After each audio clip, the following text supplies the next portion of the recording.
말하고 싶은 것들이 산처럼 있었습니다. 하지만 그것들을 전할 수 없었습니다. 스페인어를 배워 언젠가 자유롭게 이야기할 수 있기를 간절히 바랐습니다. 글을 읽고 쓸 수 있게 되면 반드시 상황이 달라질 것이라 생각했습니다. 스페인어를 배우고 싶다고 아버지께 말씀드렸습니다. 아버지는 누구에게 배울 거냐 물으시며 이렇게 말하셨습니다.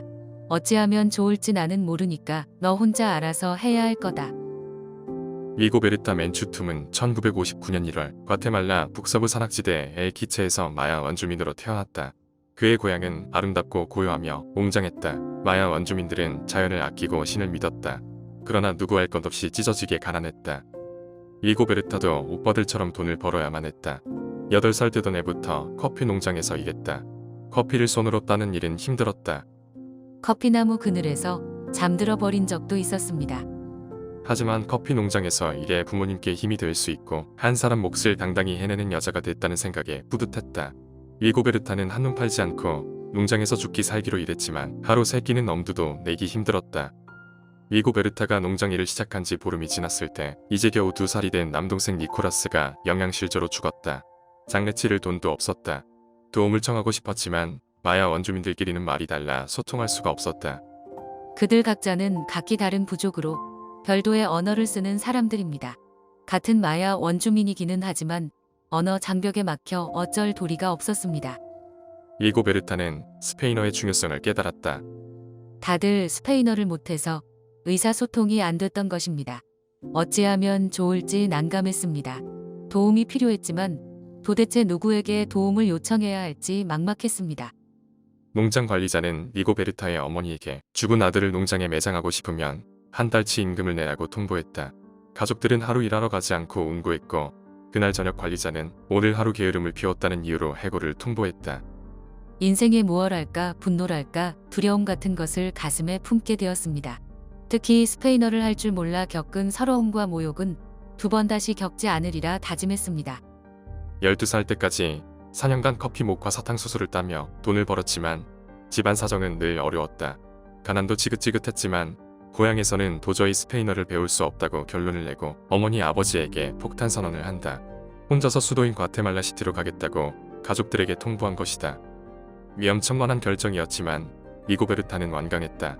그는 과테말라 시티에서 돈도 벌고 스페인어도 배우겠다는 야심찬 계획을 세웠지만 현실은 차가웠다. 도시의 부호 가문의 하녀로 들어가서 돈을 모으겠다는 그의 꿈은 과테말라 시티에 도착하자마자 산산조각이 나고 만다. 주인들이 먹고 남은 찌꺼기를 하녀들끼리 나누어 먹었습니다. 저는 배가 고파 죽을 지경이었습니다. 어느 날 농장에서 일하던 차림 그대로 부잣집 청소를 하는 리고베르타를 사모님이 불렀다. 너에게 월급 2달치를 미리 주기로 했다. 그것으로 이피루와 포르테, 구두 한 켤레를 사는 거야. 그렇지 않으면 창피해당하는 것은 바로 나니까 말이야.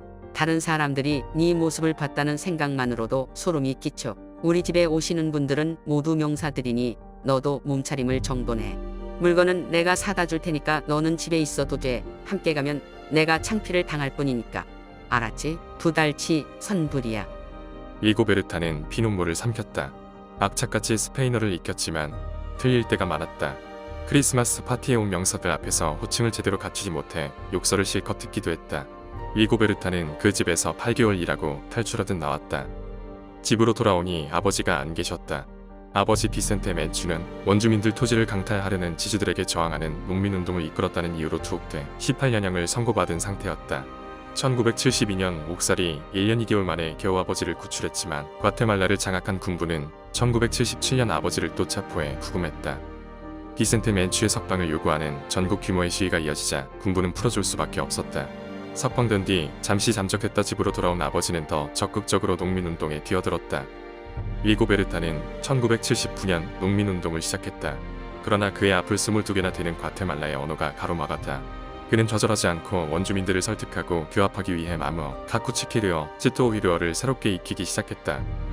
리고베르타는 당시 스페인어도 초보였기 때문에 스스로 엉망진창 같다고 느꼈다. 그럼에도 문장을 통째로 외우는 방식으로 무모하게 덤볐다. 우리 스스로를 알리기 위해 지금까지 운동의 경위와 왜 우리가 이렇게 처참한 꼴을 당하고 있는가 하는 원인을 이야기하기 위해서였습니다. 소극적이고 우유부단한 성격의 소유자였던 리고베르타는 스페인어를 제대로 구사할 수 있을지 자신에게 회의가 들 때마다 아버지의 말씀을 떠올렸다. 배운다는 것은 힘든 일이야. 하지만 모든 것은 그렇게 고생하며 익혀가는 것이란다. 리고베르타에게는 그 시간마저도 길게 주어지지 않았다. 1979년 농민통일위원회에서 함께 일했던 동료가 군부의 회유에 넘어가 $15를 받고 리고베르타의 남동생을 팔아넘겼다. 16살이었던 동생은 16일가량 처참한 고문을 당하다 숨졌다. 이듬해인 1980년 1월 아버지가 주가테말라 스페인 대사관 점거 화재 사건으로 희생됐다. 어머니는 투사가 됐다. 어머니는 사회 변화는 여성을 빼놓고는 이뤄지지 않는다. 그리고 승리할 수도 없다 외치면서 원주민들의 식량 조달을 위해 자신의 목숨을 걸었다. 어머니는 무의미한 삶을 죽음보다 더욱 두려워했다. 어머니는 농민 운동가들 중에서도 산속에서 게릴라로 활동하는 운동가들을 자기 자식처럼 챙겼다. 군부는 잔인했다. 1980년 4월 어머니는 잠시 시장에 갔다 붙잡혔고 그 길로 돌아오지 못했다. 리고베르타를 걱정하는 사람들이 많았다. 리고베르타는 과테말라 시티의 한 수녀원에 몸을 숨겼다. 그곳에서 잠시나마 스페인어 공부에 다시 몰입할 수 있었다. 1981년 리고베르타는 멕시코로 망명한다. 꿈에도 생각지 못한 탈출이었다. 멕시코의 사회 변혁에 앞장섰던 산 크리스토발 데 라스카사스 교구의 주교인 사무엘 루이스 가르시아는 그에게 머물 곳을 제공했다. 살해 위협은 계속되었지만 침묵의 대가로 삶을 연장하고 싶지는 않았다. 리고베르타는 망명지에서도 과테말라의 현실을 고발하기를 주저하지 않았고 그의 연설은 매우 감동적이었다. 리고베르타는 1982년 1월 파리에서 열린 국제회의에 참석한다. 그곳에서 베네수엘라 출신의 유학자 엘리자베스 부르고스를 만난 그는 일주일 정도 파리에 머물며 약 25시간 분량의 인터뷰를 진행한다. 부르고스는 리고베르타의 스페인어가 완벽하지 않지만 증언으로는 손색이 없다고 판단했다. 언어야말로 최고의 무기였습니다. 부르고스는 리고베르타의 용기와 존엄성을 바로 알아차렸다. 억압자의 언어를 대항 수단으로 배운 리고베르타의 증언을 책으로 펴내기로 한다. 1983년 리고베르타 맨추가 세상에 나왔다. 제 이름은 리고베르타 맨추 23살입니다. 지금도 기억에 생생한 것을 증언하라고 하시는데요. 제 증언은 책에서 얻은 지식도 혼자서 익힌 것도 아닙니다. 모든 것을 동포와 함께 익혀왔다는 것을 우선 말씀드리고 싶습니다.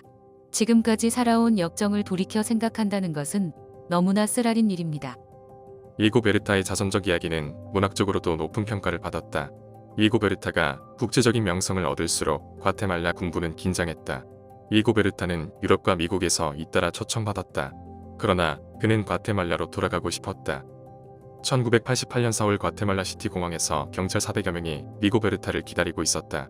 그는 곧장 체포됐지만 초조해하지 않았다. 석방 후 그는 원주민 운동가로 다시 목소리를 높였다. 1991년 유엔의 원주민 권리선언 준비 작업에도 적극적으로 참여했다. 이듬해 리고베르타는 원주민 학살의 참상을 알리고 과테말라의 인권 향상에 기여한 공로를 인정받아 노벨평화상 수상자로 선정된다. 그는 노벨평화상 상금 $120만 아버지의 이름을 딴 비센테 맨추툼 재단을 설립한다. 빈곤층의 삶의 질을 향상시키기 위해 제약사를 운영했고 2007년에는 원주민 정당을 조직해 과테말라 대통령 선거에 출마했다. 그의 증언록 일부가 과장되었다는 비판이 쏟아지기도 했지만 그 사실은 역설적으로 참혹한 기억을 정확하게 기록하는 일이 얼마나 어려운지 알려줬다. 리고베르타는 자신의 구술사가 어떤 한계를 가지고 있는지 증언록을 출간할 때 이미 밝힌 바 있다. 저는 과테말라 마야 원주민의 비밀을 모두 말한 것이 아닙니다. 누구에게나 알리고 싶지 않은 것은 앞으로도 계속해서 숨길 작정입니다. 어떤 인류학자, 지식인의 산더미 같은 책으로도 우리의 비밀을 설명할 수는 없습니다. 리고베르타 맨추툼의 말에는 분명 뼈가 있다. 귀를 기울여 그의 이야기를 끝까지 듣고 싶다.